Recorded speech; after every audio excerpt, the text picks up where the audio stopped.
আসলে বন্ধুরা আপনারা জানেন সোহানীকে এখন শ্যামলী শিশু হসপিটালে ভর্তি করানো হয়েছে। সোহানের প্রত্যেকদিন 5,000 টাকা দামের একটা ইনজেকশন লাগে, অ্যালবুমিন ইনজেকশন।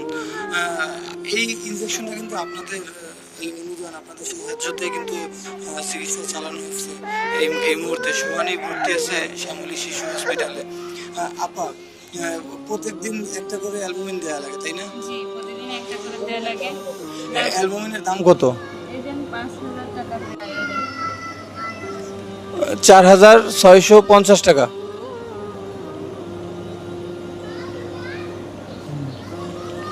আর এটার বড়টা দিতে হইলে কয় টাকা দাম পড়ে? প্রায় 10,000-এর 10,000-এর উপরে।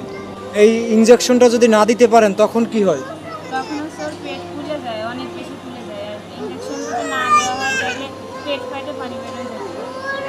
ও আচ্ছা আচ্ছা। ওর তো এইখান থেকে একটু সামনে আগে এইখান থেকে নাভিটাও কি হয়ে গেছে, পুরো অবস্থা খারাপ।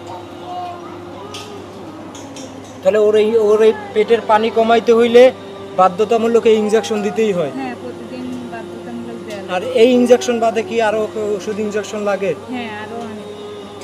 তাও আনুমানিক কয় টাকার? প্রতিদিন মনে করেন আপনার 8,000 টাকা খরচা হয়েছে প্রতিদিন 8,000 টাকা।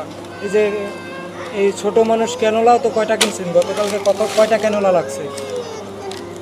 গতকালকেও 2টা ক্যানোলা লাগছে। তার আগের দিন? আগের দিন ওই রকম ওর তো আপনার ক্যানোলা সহজে করা যায় না, ওর অনেক কষ্ট হয়। একটা ক্যানোলা করতে গেলে আপনার 6-7 বার ফুটানো লাগে। ওর শিরা পায় না, ওর শিরা অনেক কমে গেছে আর ফুলে গেছে। তো এখন ডাক্তার কি বলছে? পরবর্তী ওর চিকিৎসা বাকি কি সিদ্ধান্ত জানাইছে? যে ডাক্তার সিদ্ধান্ত এটা জানাইছে যে না, আপাতত ওরে এই ইঞ্জেকশনটা দেওয়া লাগবে, এটা আর কি বন্ধ করে দেবে।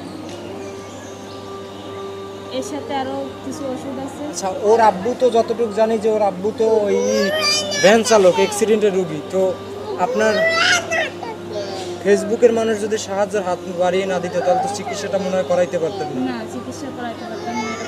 বিনা চিকিৎসায় হয়তো আমার মেয়েটা শাস্তি পাইতো।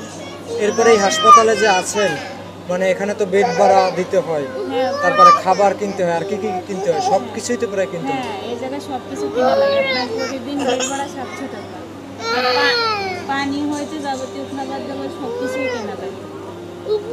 আর ওষুধপত্র তো আছে। হ্যাঁ, ওষুধপত্র তো আছেই। তারপর সোয়ানির খাবার দাবার। এই যে মানুষজন যে সাহায্যের হাত বাড়িয়ে দিচ্ছে, এখন পর্যন্ত অ্যালবুমিন কিনতেছেন, যদি মানুষজন সাহায্যের হাত বাড়িয়ে না দেয় তো তখন কি করবেন? তখন তো সোয়ানির চিকিৎসা মাঝপথেই বন্ধ হয়ে যাবে, জানি না তখন কি করবো। হয়তো রাস্তায় নামতে হবে সোয়ানিকে নিয়ে। ওরে নিয়ে কি আপনি হাঁটতে পারেন? ওর যে শরীরে ওজন, পেটে যে ওজন। না, ওরা নিয়ে হাঁটতে আমার খুব কষ্ট হয়, কারণ ওর গায়ে 15-16 কেজি ওজন হয়ে গেছে।